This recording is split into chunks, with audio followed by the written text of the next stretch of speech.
Joining us here now on the Rich Eisen Show, Mercedes-Benz Vans phone line to talk about what's going on in Washington and everything else going on in the very competitive NFC East. Fresh back from UK after watching his Giants take care of business against Green Bay, courtesy of Quaker. Joining us on the Rich Eisen Show is Eli Manning. How you doing, Eli? I'm doing great, Rich. How are you? I'm doing great. When somebody asks me later on what's the difference between this segment being terrific and not, I'll just say the quarterback. I'm going to go in the other direction. I'm just going to say that, if that's okay, Eli. Okay? I'll just say That's the quarterback. perfect. What do you think? I know where you're going with this. You're smart enough to see where I'm going with this. What did you think of Ron Rivera's comments that he did say he had a mea culpa and has spoken to Carson Wentz since? What did you make of what he said? I saw the comments and I knew where Coach was trying to go and what he was saying in the sense that, hey, these other teams are having success, and in the NFC East even, that they have a quarterback that's been there for a number of years and they've been able to build a team around the quarterback, and he hasn't had that in Washington, and nothing against Carson Wentz, but he's been there for 5 games, and years before they had different quarterbacks that just wasn't a guy they were able to draft and get him in and let him kind of learn the system and then start putting pieces around him for him to be successful. So I think that's what he was trying to say.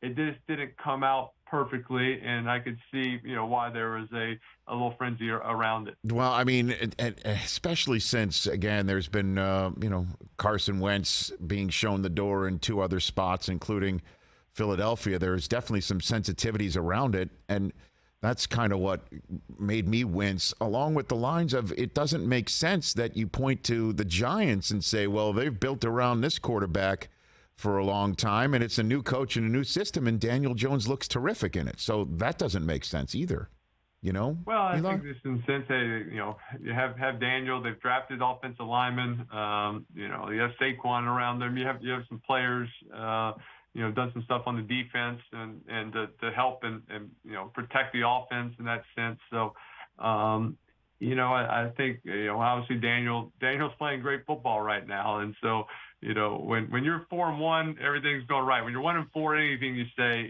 it's never an easy situation to talk, and everything you say is going to get blown up and made a big deal. But I'm not complaining. Giants are 4-1. Yeah. Just saw them have a big win in Green Bay. Daniel's playing great. Saquon's healthy, playing great. Defense is making plays. So it's making Sundays a little bit easier and more fun for me to watch. So what are you seeing out of Daniel Jones that maybe Brian Daboll and Mike Kafka and the new offensive way of doing things, new coaching staff of doing things, has unlocked Jones in a way that we've really not seen? What are you seeing, Eli? Well, I think they're being very creative with the offense and finding different ways, obviously, to get Saquon the ball, but also to get Daniel outside the pocket, on bootlegs, on nakeds, where he can run, make plays and be safe. They're doing some quarterback draws with going empty in different ways to get him where he can run for first downs, and a lot of play action under center. And so it's something he hadn't done a whole lot of probably. So I think he's getting more comfortable with that, turning your back to the defense and then seeing what's going on down the field. But I think it's just Daniel has made a lot of really good decisions, and something that maybe it doesn't always get seen as a quarterback. You look at even in the Dallas game, I probably that was the first thing I actually reached out to him. I said, you were being tested all game on being tempted to make a bad decision and to force a ball in when no one's there, and with pressure coming in the face at times, and guys that aren't always winning and getting open at times. And I'm like, just keep doing what you're doing. Do not force it. Do not think that you have to start making a play and making bad decisions, because the style of play you're doing right now is keeping you in the games, and y'all are getting games to the fourth quarter, and you're having opportunities to win. The Dallas game didn't work out for you, but the other ones have. So just keep playing smart football. Don't get tempted. And just keep doing what you're doing. Eli Manning here on the Rich Eisen Show, courtesy of the Quaker Hunger Clock, and we'll talk about that in a minute. Before I'll let you go in the few minutes I have left, Eli. I do want to hit the Monday night game.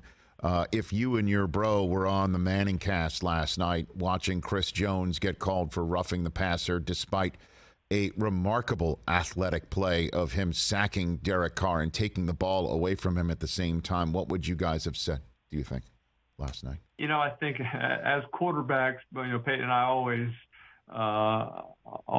kind of root for quarterbacks, always protect the quarterbacks. We're always about quarterbacks being protected, including ourselves. But, even as us, I don't think we would agreed with that call. And so, you've seen a couple of these personal fouls on the quarterback. And I know the NFL is doing a great job, and it's about protecting these guys. I know all quarterbacks want quarterbacks to be protected. I know head coaches want their quarterback to be protected. And they're doing a good job. The late hits and the hits to the helmet are being washed away. And those, those calls that are made are deserved, and you kind of agree with it.